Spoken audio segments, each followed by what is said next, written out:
Subscribe my channel. আমরা আছি এখন তাকবিদ্যুৎ ভিতরে। আমরা এখন যাচ্ছি, এখানে এদিক সেদিক ঘুরতেছি। আপনারা সবাই চাইলে আসতে পারেন তাকবিদ্যুৎ রাউজানের ভিতরে, আপনারা সবাই ঘুরতে পারেন। আসেন, আমি আপনাদেরকে দেখাই এখানে কি কি আছে। এখানে আছে আপনাদের প্রথমতে আছে মেহেদি গাছ, তৃতীয়তে আছে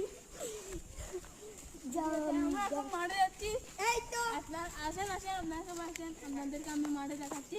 আপনারা আসেন, তাড়াতাড়ি তাড়াতাড়ি আসেন, তাড়াতাড়ি তাড়াতাড়ি আসেন আসেন আসেন আসেন আসেন, ফেলে গেল প্রায় মিস হয়ে যাচ্ছে। আসেন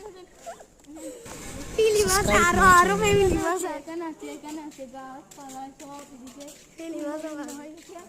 আমরা এখানে দেখতে তো পাচ্ছেন, এখানে এখানে ট্রেন আছে, ট্রেন একটা সেটা বাদ দিল। এখানে মাদ্রাসায় আপনাদেরকে ভর্তি করতে পারবেন। এখানে একটা মাদ্রাসা আছে ফ্রি, আর স্কুল আছে দেখতে পাচ্ছেন, আপনি এখানে ভর্তি করতে পারবেন।